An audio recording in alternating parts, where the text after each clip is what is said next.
প্রিয় দর্শক, আমি বাংলাদেশ বিষয়ে আজকে কথা বলতে চাই। কি চলছে আসলে বাংলাদেশের রাজনীতিতে? শেখ হাসিনা চলে যাওয়ার পর বাংলাদেশের রাজনীতিতে এখন মুখ্য ভূমিকায় আছে বিএনপি এবং জামায়াত।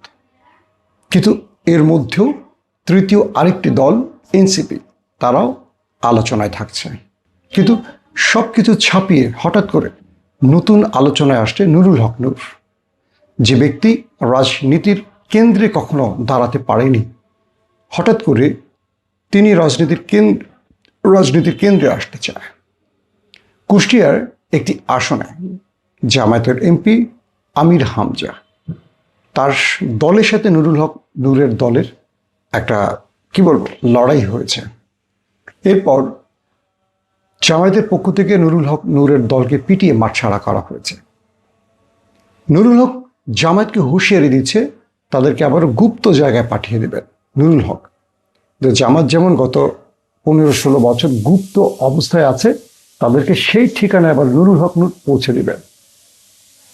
বিষয়টাকে একটু চিন্তা করেন যে নুরুল হক বিএনপি সরকারের একজন প্রতিমন্ত্রী বা উপমন্ত্রী, তিনি এই হুমকি দিচ্ছেন যেখানে বিএনপির মূল ডাকসেটের নেতারাও এই কথাটা একবারও বলেননি, কিন্তু নুরুল হক বলছেন। অথচ যে দলটিতে নুরুল হক আর রাশেদ ছাড়া তৃতীয় আর কেউ নেই, একটা কমিটি করার মতো তাদের যোগ্যতা নেই। আবার কুষ্টিয়াতে আমির হামজার সাথে জামাতের একজন পাওয়ারফুল এমপির সাথে সে লড়াইও করেছে। দুই পক্ষের আহতর ঘটনাও ঘটেছে। ইতিমধ্যে আমির হামজা বলেছেন 24 ঘন্টার সময় দেয়া হয়েছে প্রশাসনকে, কুষ্টিয়ার প্রশাসনকে, যেন সকল অপরাধীদের গ্রেফতার করা হয়। যদি 24 ঘন্টার মধ্যে গ্রেফতার করা না হয় তাহলে পুরো ডিসি অফিস ঘেরাও করা হবে। আবার আমির হামজা এটাও বলছেন যে পুরো বাংলাদেশের সাথে কুষ্টিয়ার দৃশ্য ভিন্ন। তিনি বলছেন যেই আসনে তিনি এমপি হয়েছেন আর পুরো বাংলাদেশের বাকি যতগুলো আসন আছে পুরো আলাদা। এখানকার সরকার তিনি নিজে, অর্থাৎ আমির হামজা হলো কুষ্টিয়ার সেই আসনের সরকার। এখানে আর কোনো সরকার নেই, এখানে চলবে তার কথা, তার নির্দেশ, অন্য কারো নির্দেশ চলবে না। তার মানে রাজনীতিটা এখন একটা প্রতিযোগিতা না লড়াইয়ের মাঠে, নাকি দুই পক্ষের বাক বিতণ্ডা গিয়ে শেষ হবে আমরা বুঝতে পারছি না। আসেন, কালকে রাশেদকে দেখলাম এটিএন বাংলায়, মেবি, যদিও আমার টিভি দেখা হয় না, এগুলো সোশ্যাল মিডিয়ায় ভাইরাল হয়। তুষার এনসিপির একজন আলোচক বা নেতা, তার সাথে রাশেদ খান বর্তমান বিএনপি রাজনৈতিক অ্যাডভাইজার তারেক রহমানের বেশ হাতাহাতির পর্যায়ে চলে গেছে, তুই তোকারি চলে গেছে, যা স্ল্যাং বলা হয়েছে। একটা বিষয় না খুব খারাপ লাগে, এই রাশেদ বা নুরুকে আমরা প্রচুর সমর্থন করতাম আর্থিকভাবে বা মানসিকভাবে বা যে কোনোভাবে। বিপদগ্রস্ত সময় তাদেরকে সর্বোচ্চ চেষ্টা করছি আমরা সাহায্য করতে। হঠাৎ করে ক্ষমতায় বসে তারা কেন জানি আওয়ামী লীগ হয়ে যাচ্ছে, আওয়ামী লীগের ভাষায় কথা বলছে, আওয়ামী লীগের বডি ল্যাঙ্গুয়েজ ব্যবহার করছে। আমরা ইনু মেননদেরকে দেখেছি, তাদের পরিণতি দেখেছি। তারা এখন কোথায় আছে আপনারা সবাই জানেন, জেলের অন্ধকার ঘরে। আওয়ামী লীগের শেখ হাসিনা পালিয়ে গেছে, তাপস পালিয়ে গেছে, জয় নেই, পুতুল নেই। শেখ হাসিনার পরিবারের একজনও গ্রেফতার হয়নি, এবং শেখ হাসিনার খুব কাছের এমপি মন্ত্রীদের অনেকেই গ্রেফতার হয়নি, তারা নিরাপদে দেশ ছেড়ে চলে গেছেন। কিন্তু এনু মেনন জেলে আছে, আপনারা জানেন। তো রাজনীতির একটা টাইম ক্ষমতা ব্যবহার করে, আধিপত্য তৈরি করে, কিংবা অর্থ বাগিয়ে পকেটে পুরে, এরপর পরিণতিটা যদি হয় এরকম যে শেষ সময়টা এই অর্থ আরাম আয়েসে ব্যবহার না করে জেলখানায় বসে মৃত্যুর প্রহর গোনা হয়, এই রাজনীতির প্রয়োজনকে। রাশেদ খান বা নুরুল হক নূর ততদিন পর্যন্ত মানুষের কাছে ভালোবাসার ছিল যতদিন তারা ফ্যাসিস্ট হাসিনার বিরুদ্ধে সোচ্চার ছিলেন। কিন্তু বর্তমানে তাদেরকে দেখে মনে হচ্ছে তারা ফ্যাসিস্টের রূপ ধারণ করছেন, অর্থাৎ ক্ষমতায় বসে তারা নিজেকে একটা ফ্যাসিস্ট রূপে দেখাতে চাইছেন। তবে সবচেয়ে দুঃখজনক ব্যাপার হলো এই লোকগুলোকে বিএনপি তাদের ঘরে নিয়ে আসছে। যে বিএনপি গত 18 বছর জনপ্রিয়তার 1 নম্বরে ছিল, বা জালিমের জুলুমে বিএনপি এতটা নিষ্পেষিত ছিল যে মানুষের ভালোবাসা বিএনপির দিকে ছুটে গেছে বলে বাংলাদেশের ইতিহাসে ফেয়ার নির্বাচনে বিএনপি সর্বাধিক আসন পেয়েছে। সেই দলটির উপর থেকে মানুষের আস্থা ক্রমান্বয়ে কমছে।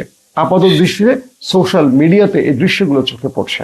ভালো করে খেয়াল করবেন যে সোশ্যাল মিডিয়াতে বিএনপির পক্ষে ন্যারেটিভ খুব কম আছে। মানুষের লেখালেখি বা মানুষ যারা ব্লগিং করছে বা যারা ন্যারেটিভ উৎপাদন করছে বা যারা এক কথা মোটিভেশন করছে, চারদিক থেকে দেখবেন বিএনপির পক্ষে কথা বলা সত্যি কমে যাচ্ছে। বিএনপিকে কেউ কেউ আওয়ামী লীগের জায়গায় বসাচ্ছে। এটাকে বিএনপিকে মনে রাখতে হবে। কথাটা কেন বললাম, আওয়ামী লীগের আমলে যখন আমরা কথা বলতাম, জামায়াত বা বিএনপি বা আদার্স দল যারা আওয়ামী লীগের জোটে ছিল না তারা খুশি হতেন, বাহবা দিতেন। আর জামাত আমাদের আওয়ামী লীগ আমাদের খুঁজত গ্রেফতারের জন্য, যে কারণে দেশ ছেড়ে পালাতে হয়েছে। এখন যখন আমরা কথা বলছি, হয়তোবা জামাত বা আদার্স এনসিপি খুশি হবে, বিএনপি অখুশি হবে। তো বিএনপি তো চিরকাল ক্ষমতা থাকবে না, কোনোদিন বিএনপি আবার বিদায় নেবে। আবার যখন আমরা সরকারের বিরুদ্ধে কথা বলবো, বিএনপি বাহবা দেবে। আসলে সত্য কথার সবচেয়ে বড় জ্বালাটা হলো সবাইকে খুশি করা যায় না। বাস্তবিক অর্থে আসল প্রেক্ষাপট তুলে ধরার অর্থ হলো কেউ যেন ভুল করার আগে আয়নায় নিজেকে দেখে। তাই আমরা এই কথাগুলো বলি। আমরা চাই না কোনোদিন যেন বিএনপি আওয়ামী লীগের রূপে দাঁড়ায়। তাহলে আমাদের আত্মহত্যা ছাড়ার পথ থাকবে না, কারণ এটার সাথে আমাদের রক্ত, আমাদের ঘাম, আমাদের পরিশ্রম, আমাদের ভালোবাসা মিশে আছে। তাই এই কথাগুলো বাধ্য হয়ে বলছি। ধরুন ডাকসুর বর্তমান যারা নির্বাচিত প্রতিনিধি সাদিক ফরহাদরা একটা জব ফেয়ার করেছে। চীনের প্রায় 31 থেকে 35টির মতো প্রতিষ্ঠান সেখানে এসছে। 430 জনের চাকরি কালকে এক ফেয়ারে হয়ে গেছে এবং এদের বেতন 1 লাখ, 1.5 লাখ, 2 লাখ, 2.5 লাখ, 3 লাখ পর্যন্ত নির্ধারণ করা হয়েছে। অর্থাৎ ডাকসু যে জব ফেয়ারটি করেছে চীনের বিভিন্ন বেসরকারি প্রতিষ্ঠানকে এনে, যেটা বললাম 31টির মতো প্রতিষ্ঠান মেবি অংশ নিয়েছিল, সেখানে সরাসরি ইন্টারভিউর মাধ্যমে 430 বা 431 জনের মতো, 430ই ধরলাম, আমাদের বেকার যুবক ভাই বোনদের জব হয়েছে। এরা মধ্যপ্রাচ্যে যে খাটনি খাটে এরকম না। মধ্যপ্রাচ্যে মানুষের বাগান পরিষ্কার করে, টয়লেট পরিষ্কার করে, কারো গাড়ি ড্রাইভ করে, কারো বাচ্চা পালে, এইরকম কাজ নয়, প্রথম শ্রেণীর কাজ। ফরহাদের একটা কথা আমার ভালো লাগছে যে বাংলাদেশে আমাদের ভাই বোনেরা বিদেশিকে গাধার মতো খেটে রেমিটেন্স পাঠায়, আর বিদেশিরা এই দেশে এসে ভালো জবে ঢুকে হ্যান্ডসাম স্যালারি নিয়ে সেই দেশে ফেরত চলে যায়, আর আমাদের বেকাররা এই দেশে বসে জব পায় না। এবার আমরা সেই উদ্যোগটা নিতে চাই। আমাদের মেধাবীরা আমাদের দেশেও জব পাবে, বিদেশেও পাবে, সেটা মেধার মাধ্যমে এবং সম্মানজনক। এবং কালকে পুরো ঢাকার টিএসসিতে অজস্র মানুষ, হাজারো মানুষ জড়ো হয়েছে চাকরির জন্য, এবং এটি ডাকসুর ইতিহাসে একটা অন্যতম নজির স্থাপন করলো ডাকসুর বর্তমান প্রতিনিধিরা। কিন্তু আফসোসের বিষয় কি জানেন, এখানে একাধিক মন্ত্রীকে দাওয়াত দেওয়া হয়েছে, তারা আসবেন কথা দিয়েও আসেন। ডাকসুর শিক্ষকরা আসবেন বলেও আসেনি, কারণ উদ্যোগটা ডাকসুর বর্তমান প্রতিনিধিরা নিয়েছে যারা শিবিরের প্যানেল থেকে বিজয়ী। তাহলে এই দেশটা আবারও সেই পক্ষে বা দলে বিভক্ত হয়ে যাচ্ছে। এই দেশটায় ভালো কিছুর পক্ষে কেউ দাঁড়াবে না।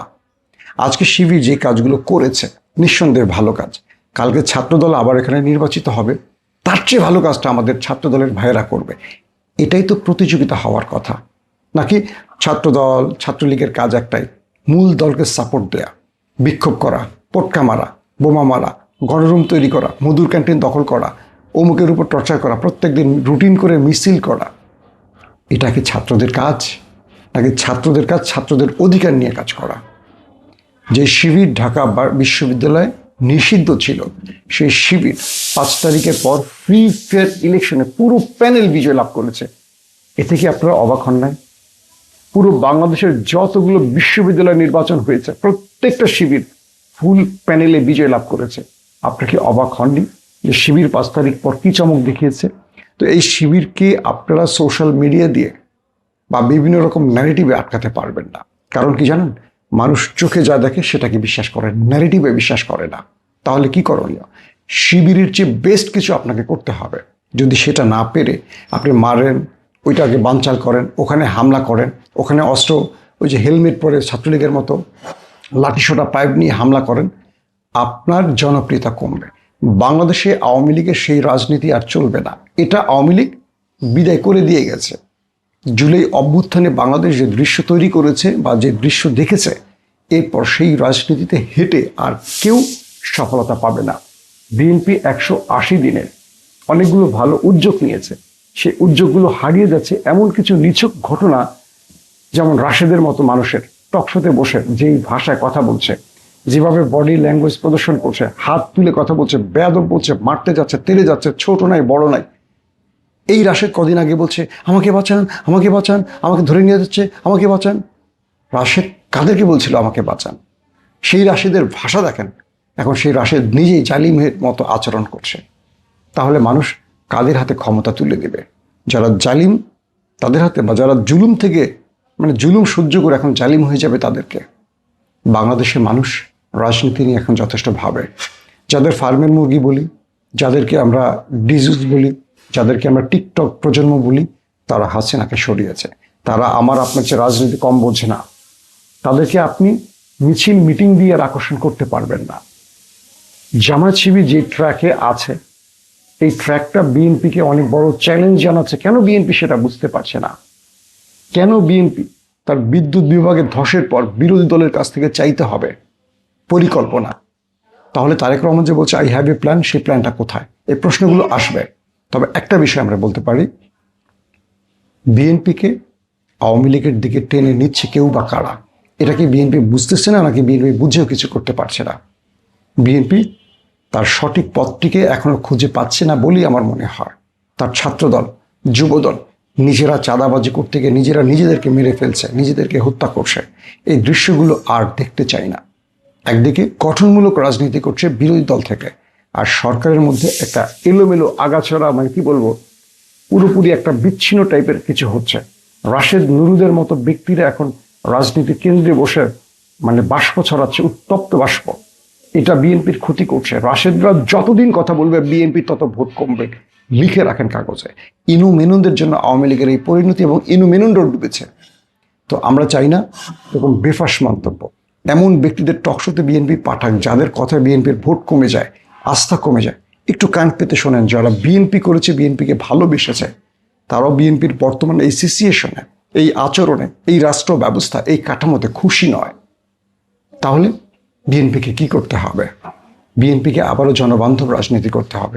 জনগণ যেটা চায় সেটা করতে হবে। তারেক রহমান আগে মানুষের বক্তব্য শুনতেন, কাছে ডাকতেন, তাদের পরিকল্পনা শুনতেন। কিন্তু এখন বিএনপি যত অপরাধী করুক, কোনো সাজা হয় না। হবিগঞ্জের মাহাদি কি অপরাধ করেছে?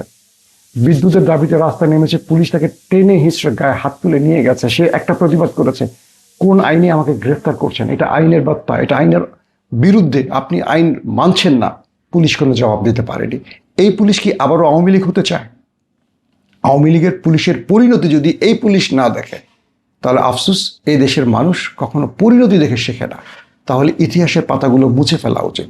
শেখ মুজিবের থেকে শেখা উচিত, শেখ হাসিনার থেকে শেখা উচিত পরিণতি কত ভয়ঙ্কর হতে পারে। পুলিশদের বলবো, দলবাজ হবেন না। দেশের মানুষের পক্ষে দাঁড়ান। কেউ কিছু করবে না, কেউ কিছু করতে দেবে না। আর যদি দলবাজ হন, তাহলে যে কোনো সময় দেখবেন কোনো একটা ওভারব্রিজে আপনাকে ঝুলিয়ে রাখা হয়েছে। কারণ মানুষ রাজপথে নেমে গেছে, মানুষ রাজপথে নামতে শিখেছে, মানুষ সরকার পতনের খেলা শিখে গেছে। মানুষকে এখন আপনি আর কল্প কাহিনী দিয়ে আটকাতে পারবেন না। মানুষকে বিজয় করতে হলে মানুষের হৃদয় জয় করতে হবে, মানুষের মৌলিক অধিকার বাস্তবায়ন বা পূরণ করতে হবে। আবারও বলছি, বিএনপি অন ট্র্যাকে আসুক। বিএনপি যে স্বপ্নগুলো দেখিয়েছে আমাদের, সে স্বপ্নে ফিরে আসুক। বিএনপি মানুষের রাজনীতিটা শুরু করুক। পূর্বের বিএনপিকে আর দেখতে চাই না। আমরা নতুন এক বিএনপিকে দেখতে চাই, যেটা হবে তারেক রহমানের সবার আগে বাংলাদেশের সেই মূল পলিসি। তারেক রহমান যে স্লোগানটি দিয়েছেন, সবার আগে বাংলাদেশ, সেই বিএনপিকে আমরা দেখতে চাই, যাদের কাছে সবার আগে বাংলাদেশ।